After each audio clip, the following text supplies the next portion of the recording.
میرے ایک دوست نے مجھے مولانا مودودی کی تفسیر دی جو میں کچھ عرصے سے پڑھ رہا ہوں۔ اب کوئی مجھے وہ تفسیر پڑھنے سے منع کر رہا ہے کہ مولانا ذرا سخت مزاج تھے اور انہوں نے ہمارے نبی صلی اللہ علیہ وسلم سے متعلق بھی بہت سی ایسی باتیں کہی ہیں۔ میں مولانا مودودی کے ماضی سے باخبر نہیں ہوں، اب میں کیا کروں؟ تفسیر پڑھنا چھوڑ دوں یا پھر کچھ اور پڑھنا شروع کروں؟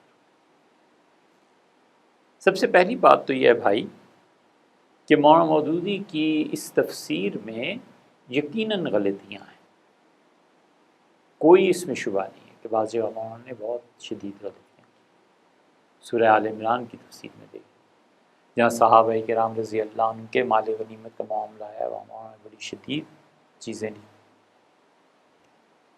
امہات المومنین یہ تفہیم القرآن پہلے ترجمان القرآن میں چھپتی تھی اور پھر اس کے بعد آہستہ آہستہ آہستہ آہستہ مولانا نے اس تفسیر کو چھپا دیا۔ وہاں آپ دیکھ لیں امہات المومنین کے متعلق انہوں نے جو زبان استعمال کیا ہے بہت شدید زبان، بہت سخت زبان تھی۔ پھر تو لوگوں نے ان کی توجہ دلائی، مولانا نے فکرے بدل دی اور جب ایڈیشن نئے آئے تو اس میں نئے فکرے آ گئے تھے۔ یہ سب چیزیں درست ہیں، لیکن بات جتنی ہو اتنی ہی کرنی چاہیے۔ یہ باتیں اہل علم کی ہیں، علماء کے اختلافات ہیں۔ مولانا نے جو چیزیں لکھی تھیں ان پہ مولانا کو بتایا بھی کیا کہ حضرت یہ چیز ایسے نہیں، ایسے ایسے نہیں، ایسے۔ اس کے باوجود اگر کوئی آدمی اتنا گہرا علم اور مطالعہ نہیں رکھتا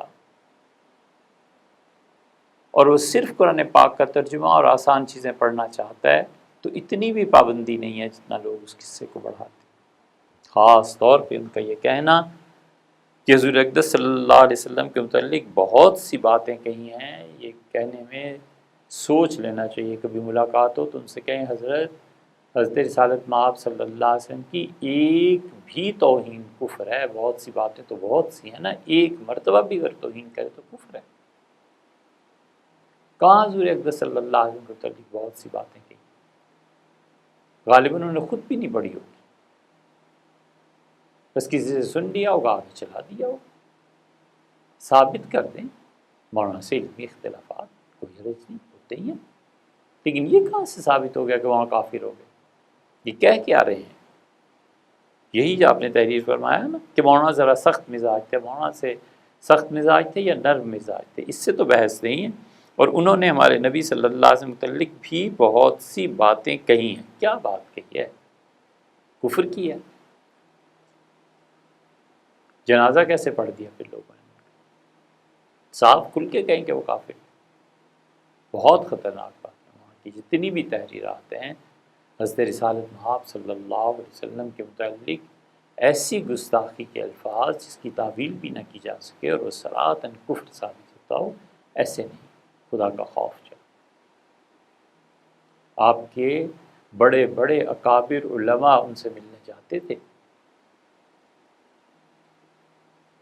کون نہیں جانتا کہ 1977 میں ضیاء الحق صاحب کے مارشل لاء آنے سے پہلے بھٹو صاحب کے خلاف جو تحریک چلائی گئی تھی، اس وقت یہ تفہیم القرآن یہ سب چیزیں چھپ چکی تھیں۔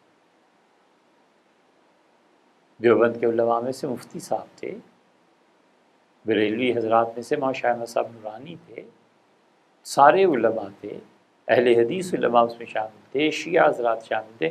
کسی کو بھی خیال نہیں آیا کہ کافر آدمی سے اتحاد کرنے جا رہے ہیں، اور کفر بھی کوئی معمولی نہیں، حضور صلی اللہ علیہ وسلم کی شان میں اس نے گستاخی کی۔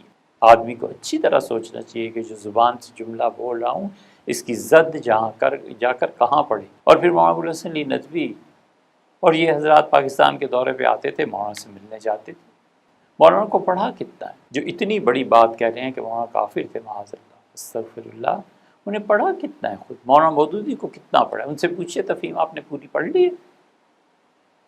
تفہیمات پڑھ لی ہیں، پردہ پڑھ لیا ہے، جہاد پڑھ لیا ہے، ترجمہ القرآن میں مولانا کے جو مضامین چھپتے رہے وہ پڑھ لیے ہیں؟ اور ایسے کافر آدمی کو جمعیت دیوبند، جمعیت علماء کا اخبار، اس میں مضمون لکھنے کی اجازت دے دینا، یہ کیوں؟ کس نے پڑھی ہیں مولانا کی کتابیں؟ مودودی صاحب اگر پڑھی ہیں تو ہمیں بھی آئندہ بھیج دیں کہ جی یہ فکریں ہیں جن کی کوئی تعویل سوائے کفر کے نہیں ہو سکتی۔